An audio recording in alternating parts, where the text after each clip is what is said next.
느헤미야 13장 23절부터 31절에 있는 말씀 찾으셨으면 제가 봉독해 드리겠습니다.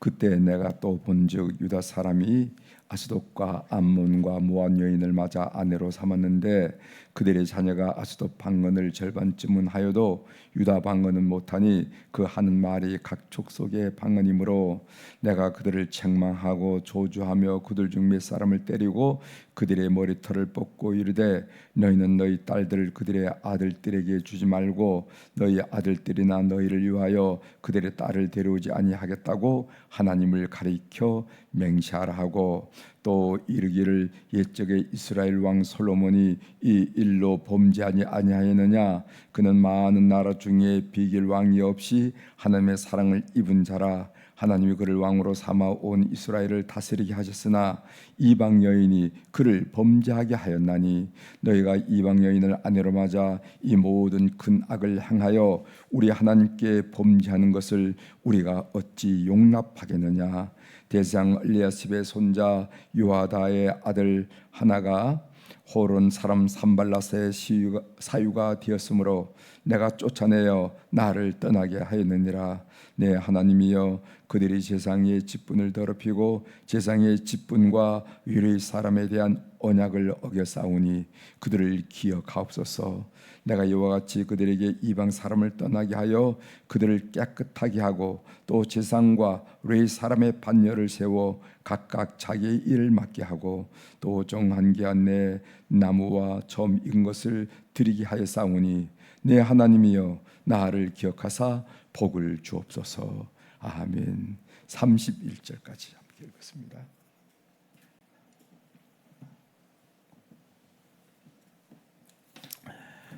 오늘 우리가 읽은 느헤미야 마지막 부분의 이 말씀을 중심으로 다르게 살기로 결심한 한 사람이 우리 사회의 희망이다.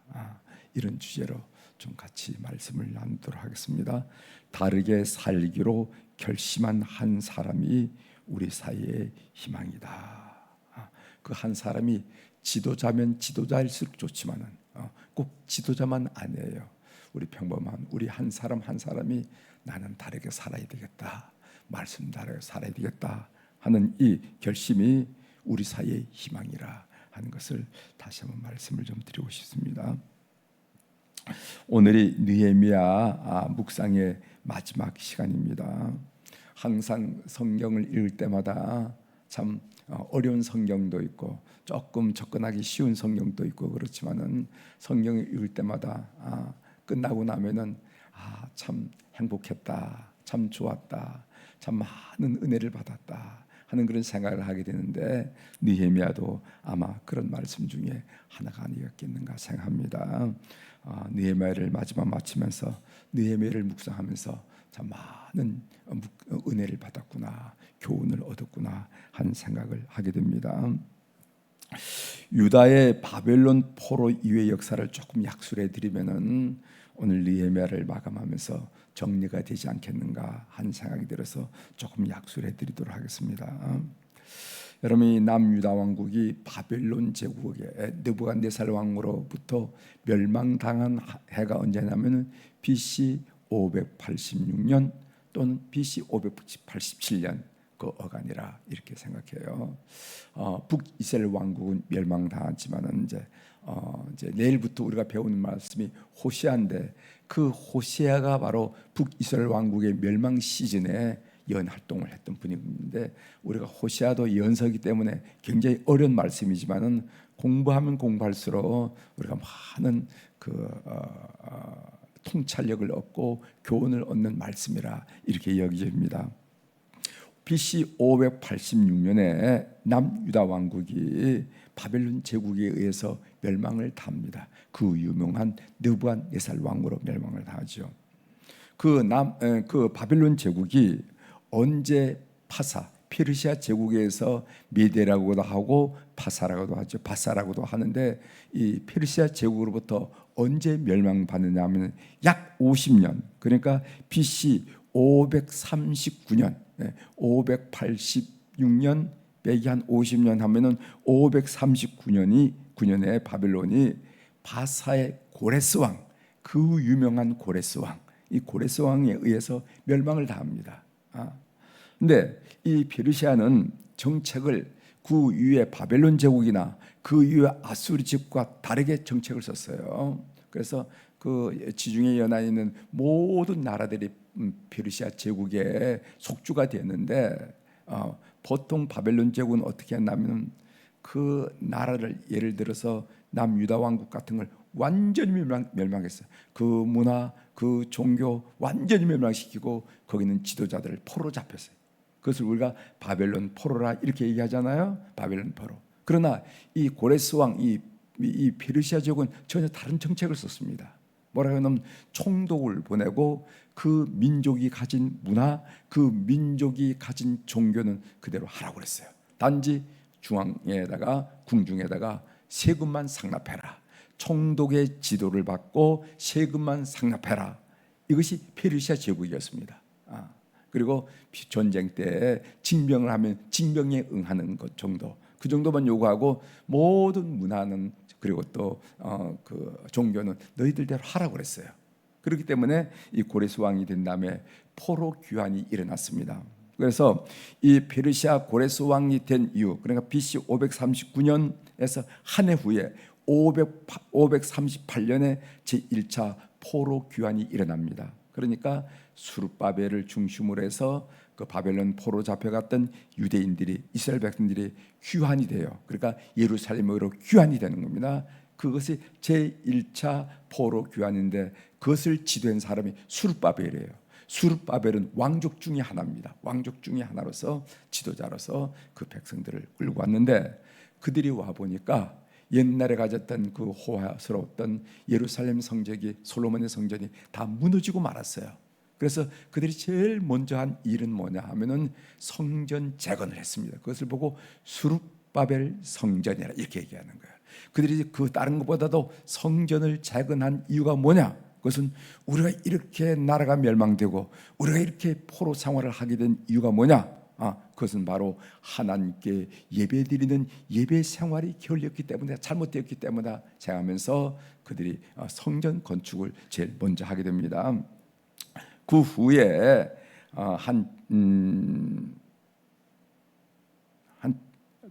그 후에 BC 458년입니다. 458년에 학사 에스라라는 사람 들어보셨죠? 에스라, 느헤미야 할 때 에스라입니다. 이 에스라가 학사인데, 여기 학사 에스라에서 제2차 포로 귀환이 일어납니다. 그래서 포로로 돌아와서 이 사람, 이 에스라는 뭐를 했냐면은 율법을 통한 개혁을 했어요. 그 사회를 가만히 보니까, 여러분 오늘 또 말씀하지만은 그 이방인들과 통혼하는 일들, 하나님과 그 언약했던 일들을 깡그리 망각하고 살아갔던 그 모습을 통해서 바로 개혁인 율법을 통해서 그 사회를 개혁해요. 그 학사 에스라의 포로 2차 귀환의 특징입니다. 율법을 통한 사회 개혁. 그래서 학자들은 이렇게 얘기해요. 에스라가 소위 모세의 출애굽 시에 모세와 같은 그런 지도자였다. 그래서 이스라엘 백성들은 바벨론 포로 귀환을 제2의 출애굽이라고 하는데, 그때 역할을 했던 사람이 에스라이다. 그러니까 모세와 버금가는 그런 사람이 에스라예요. 그래서 학자들은 역대기 상하가 에스라의 작품이 아니겠는가 보고 있어요. 그 역대기 상하는 이스라엘 역사를 유대인의 관점에서 조명한 거거든요. 그래서 에스라, 느헤미야, 역대기 상하가 바로 에스라의 작품이 아니겠는가, 이렇게 볼 정도로 굉장히, 우리는 에스라를 좀 약하게 보는데 굉장히 크게 역사를, 에스라를 인식하는 사람이 바로 에스라입니다. 그 에스라에 의해서 제2차 포로 귀환이 일어납니다. 그 다음에 BC 445년, 그러니까 멸망 후 140년 후에 3차 포로 귀환이 일어나는데, 그때 우리가 오늘 주인공으로 삼는 느헤미야가 지도자가 돼가지고 와가지고 뭐를 합니까? 예루살렘 성벽을 건설하죠. 예루살렘 성벽을 건설하는 이유도 와보니까 허물어졌기 때문에 성벽 건설하겠다, 그게 아니고 성벽은 무엇을 보존하냐면 예루살렘 성전을 보존하고, 예루살렘을 성전을 보존하려고 하는 것은 무엇이냐면은 소위 그 포로 귀환한 이스라엘 백성들을 예배 공동체를 만들겠다, 이런 여문의 깊은 비전을 가지고 그런 일을 행했다 하는 것을 우리가 느헤미야서를 통해서 배웠죠. 기억나시죠? 예배 공동체를 만들겠다는 거야. 하나님께 예배드리는 예배 공동체를 만들기 위해서는 반드시 예루살렘 성전이 지어져야 되고, 그리고 성전이 보호가 되어야 되고, 예루살렘 성벽이 예루살렘 성전을 보호하기 위해서 필요하다 해서 예루살렘 성벽 공사를 하고 예배 공동체를 이루면서 사회를 개혁한 이 일이 바로 BC 445년 느헤미야 종교 개혁이 되겠습니다. 이것이 바로 그 이스라엘이 남유다 왕국이 바벨론 제국에 멸망한 지 140년 만에, 굉장하죠. 이스라엘 사람들이 무섭죠, 그렇죠? 우린 36년만 해도 뭐 이름도 잃어버리고 뭐 다 잊어버리고 이랬는데 140년 만에 다시 와가지고 성벽을 재건하고 그 민족 정기를 회복하고 예배 공동체를 회복한다는 것은 굉장한 일이라 이렇게 생각됩니다. 그래서 이 느헤미야는 약 12년 만에 바사로 돌아가게 됩니다. 바사로 돌아가게 돼요. 그리고 약 1년 후에 예루살렘으로 다시 귀국하게 되는데, 그 이야기가 느헤미야 13장 6절에 나옵니다. 한번 확인하고 넘어가도록 하겠습니다. 6절 7절. 그때 6절, 그때 내가 예루살렘에 있지 아니하였느라. 그러니까 바사로 돌아갔다는 얘기죠. 그때 내가 예루살렘에 있지 아니하였느라. 바벨론 왕 아닥사스다. 여기 바벨론 왕이라는 것은 바벨론 제국의 왕이 아니라 바벨론까지를 포함한 통치자인 아닥사스다, 페르시아 왕이죠. 아닥사스다 32년에 내가 왕에게 나아갔다가, 여기 아닥사스다 32년이란 말은 무슨 말이냐면 느헤미야가 처음 예루살렘에 올 때가 아닥사스다 20년째예요. 그러니까 12년이 지났다 하는 의미죠. 아닥사스다 32년에 내가 왕에게 나아갔다가 며칠 후에 왕에게 말미를 청하고, 느헤미야 13장 7절에 있습니다.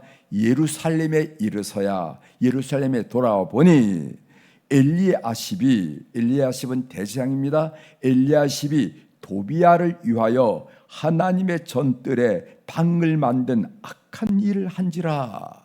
그러니까 예루살렘 성전에는 방이 있는데, 이 방이 이 도비야에게 이렇게 판 방은 어떤 방이냐면은 나중에 배우겠지만은 성전에서 필요한 그릇을 보관하고 소제를 들 때 필요한 곡식을 보관하고, 그리고 또 유향을 보관하던 그런 장소인데, 그거 다 없애버리고 그걸 도비야를 위해서 팔았다는 거예요, 이 대제사장이. 그래서 느헤미야가 예루살렘 돌아와가지고 파악하고 계약한 일이 쭉 나오는데 네 가지 중요한 일을 했습니다. 하나 살펴보도록 하겠습니다. 지난 시간이 주일이기 때문에 여러분 살펴보지 못했죠. 첫 번째로는 이 성전의 방을 이방인 도비야에게 판 일을 어떻게 하냐면은 원위치시킵니다. 7절입니다. 자, 느헤미야 13장 7절. 예루살렘에 이르러서야 엘리야십이 대제사장입니다. 도비야를, 이 도비야는 어떤 사람인가 하면은 산발락과 함께 느헤미야 성벽 건설을 방해한 이방인 중에 하나의 이방인 지도자 중에 하나라는 여러분 아시죠? 도비야를 위하여 하나님의 전뜰에 방을 만든 악한 일을 안지라 이렇게 얘기했어요. 그래서 느헤미야는 그 방을 정결하게 하고 그릇과 소재물과 유향을 보관하는 장소로 원위치시켰다, 이런 말입니다. 자, 두 번째로 어떤 일이 있는가? 아니, 예배가 중단되고 말았어요. 예배가 중단됐어요. 그럼 예배가 왜 중단되었는가? 예배를 집전하고 예배를 도울 사람이 레위 사람들인데, 레위 사람들에 대한 의무를 감당하지 못함으로 말미암아 레위 사람들이 성전에서 봉사는 그만두고 다 각자 자기 마을로 가고 고향으로 가가지고 농토에 가가지고 자기 먹거리를 구하고 있더라 한 얘기입니다. 자, 10절이죠. 10절 느헤미야 13장 10절입니다.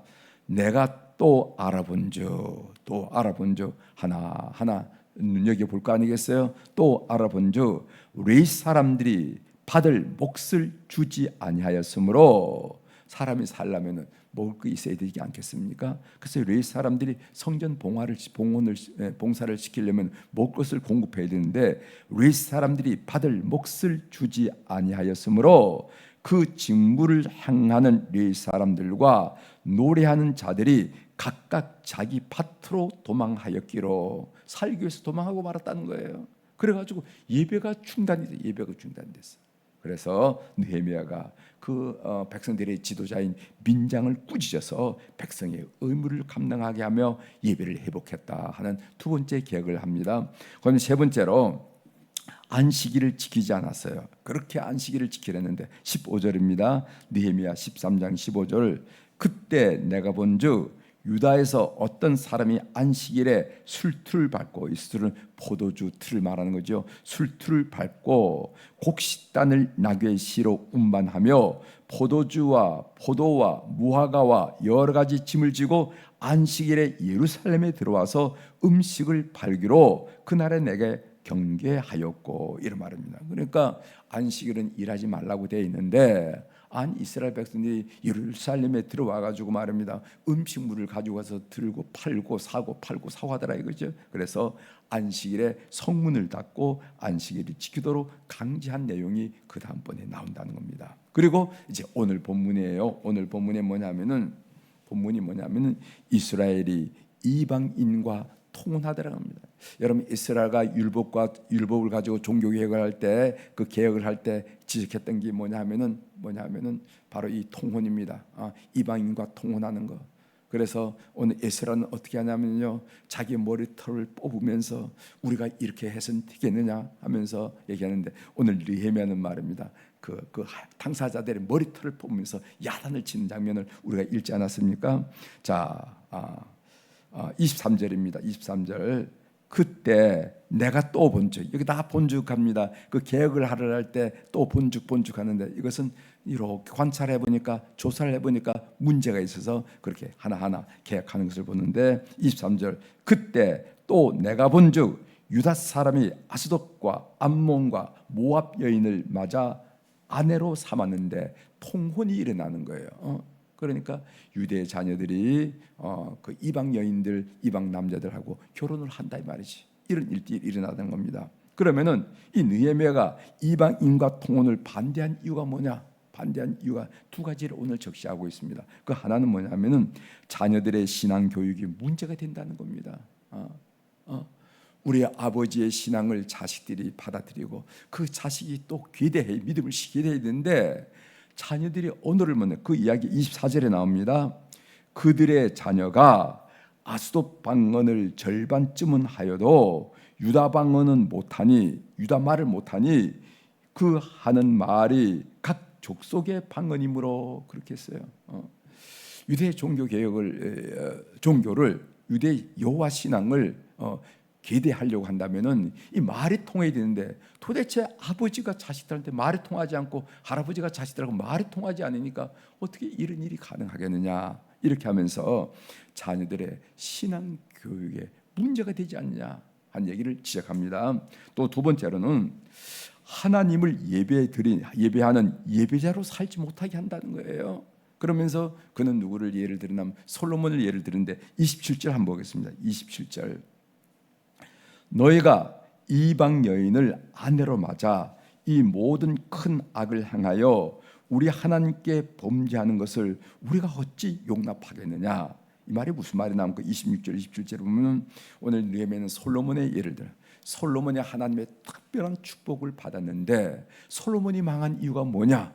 그것은 정략적으로 이방 여인들과 결혼했기 때문에 그렇지 않느냐. 그런데 이방 여인들이 결국 솔로몬을 예배자가 되는 일에 방해가 됐다. 예배자가 되지 못하겠다. 이방 여인은 유대인 남편으로 하여금 하나님으로부터 멀어지게 만들었다는 겁니다. 어떻게 예배자로 제대로 살 수 있겠느냐. 그래서 이방 여인과의 결혼한 것을 언급하는 것을 우리가 보게 된다는 겁니다. 그래서 여기서 우리는 알 수 있는 것은 뭐냐면, 우리가 가정을 예배자로 살 수 있는 환경을 만들어 주는 게 참 중요해요. 참 중요합니다. 이게 예배자로 만든 환경을 만들어 주지 않고 무슨 뭐를 보고 뭐를 사회적 기준에서 이렇게 해서 해놓으면 이게 예배자가 안 되는 거예요. 그러니까 자식들이 예배자로 살기 너무 힘든 거예요. 그래서 우리 부모님들이 해야 될 일은 뭐냐면은 자식들을 예배자로 살 수 있도록 환경을 만들어주는 게 참 중요합니다. 오늘 느헤미야가 계획하게 된 이것도 뭐냐면 왜 이방인과 통혼하지 말라고 했느냐면은 너희들 그렇게 되면 예배자가 되기 어렵지 않느냐 하는 것에 주안점을 줬다는 것을 우리가 꼭 놓치지 말아야 됩니다.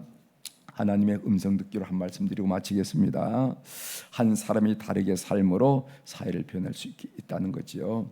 느헤미야가 12년 동안 예루살렘 성벽을 수축하고 이스라엘 예배 공동체로 회복시켰지만은 그가 없는 12개월 만에 느헤미야의 계획이 원위치 숲으로 돌아간 현장을 우리가 보게 되었습니다. 그러나 한 사람 느헤미야로 말미암아 이스라엘의 예배 공동체는 재건되고 있다 하는 것을 우리가 보게 되잖아요. 재건되다. 그래서 저는 여기서 두 가지를 보게 되는데, 하나는 개혁은 쉬운 것이 아니다라는, 개혁이 쉬운 것이 아니다. 우리가 뭐 개혁, 변혁 쉽게 얘기하지만 이게 쉬운 것이 아니라는 거지. 왜냐하면 기존 세력이기 때문에, 우리가 흔히 기득권 세력이라 얘기할 수 있는 기득권 세력이기 때문에 이거 극복하기가 쉽지 않다는 겁니다. 심지어 이 느헤미야에 보면 가장 느헤미야와 협조해 엘리아십이 이방인과 소통을 하면서 이렇게 만들고 있잖아요. 이걸 어떻게 무너뜨립니까? 그래서 개혁은 쉬운 일이 아니다라는 생각을 하게 되고, 두 번째로는 그러나 다르게 살기로 결심한 한 사람이 그 사회의 희망이구나 하는 생각을 전 느헤미야서를 묵상하면서 계속 느끼게 된 거예요. 중요한 것은 느헤미야가 끊임없이 우리에게 나는 것은 이 사람 저 사람 지적하지 말고 내가 정말 다르게 살기로 결심해라. 내가 결심해라. 내가 뭔데 뭐 그렇게 하냐. 아니야, 내가 중요해 하는 음성을 느헤미야를 묵상할 때마다 느낀다는 거죠. 여러분, 우리가 소돔과 고모라 사건을 우리가 잘 알지만 소돔과 고모라가 멸망한 것은 악인이 망해서 멸망한 것이 아니고 의인 10명이 없어서 멸망했죠. 악인은 하나님 묻지도 않았어. 의인 10명이 있느니 50명 45명, 40명, 30명, 20명, 10명 의인을 따졌지 악인은 묻지도 않았어. 그런 점에서 우리 한 사람 한 사람이 정말 부족하지만은 다르게 살기로 결심하는 것을 너무도 중요하다는 것을 여러분이 느헤미야 묵상을 하면서 꼭 마음에 간직하셔야 됩니다. 다른 사람 탓하기보다도 나 하나 제대로 살아야 된다 하는 것이, 그 작은 것이 여러분 가정에 영향을 미치고 여러분 이웃에 영향을 미치고 이 사회의 희망이 된다 하는 것을 꼭 믿는 교우들이 되길 바랍니다. 기도하시겠습니다.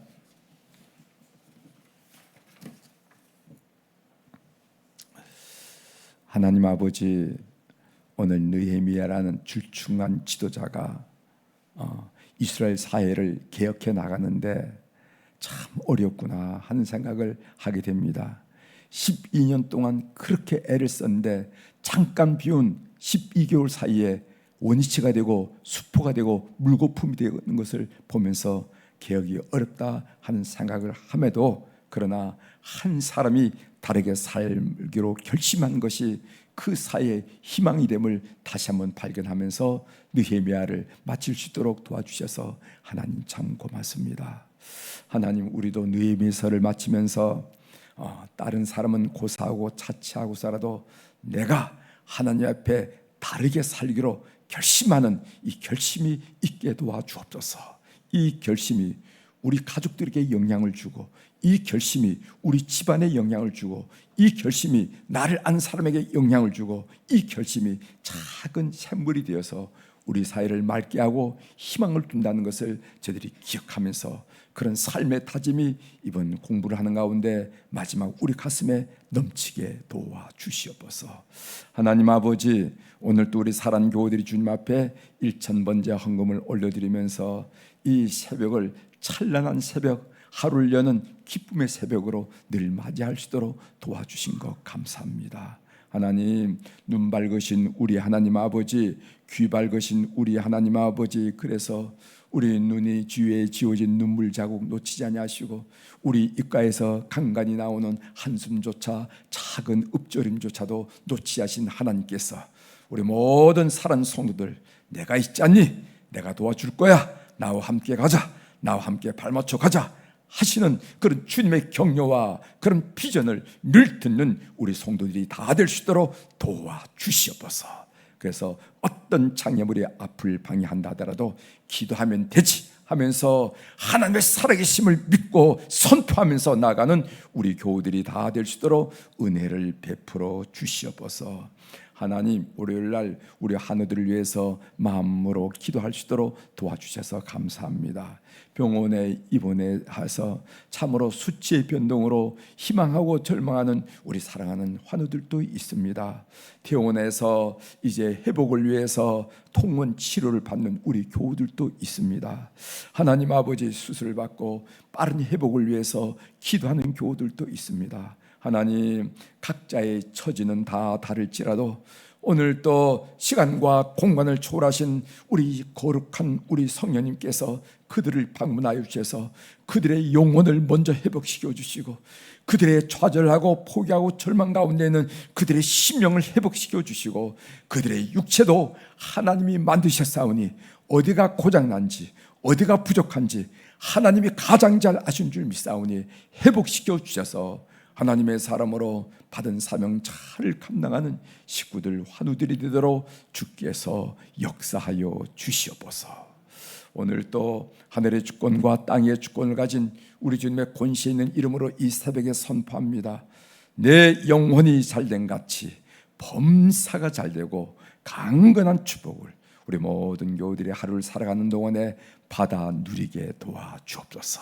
그래서 일상적이고 평범하고 사소한 일에서 하나님의 축복이다, 하나님의 은혜다, 감사하고 감사하는 감사 충만의 삶이 되도록 오늘 하루를 축복하여 주옵소서. 감사드리며 예수님의 이름으로 기도 올려옵나이다. 아멘. 하늘에 계신 우리 아버지여, 이름이 거룩히 여김을 받으시오며 나라가 임하시오며 뜻이 하늘에서 이루어진 것 같이 땅에서도 이루어지이다. 오늘 우리에게 일용할 양식을 주시옵고 우리가 우리에게 죄 지은 자를 사하여 준 것 같이 우리 죄를 사하여 주시옵고 우리를 시험에 들게 하지 마시옵고 다만 악에서 구하시옵소서. 나라와 권세와 영광이 아버지께 영원히 있사옵나이다. 아멘.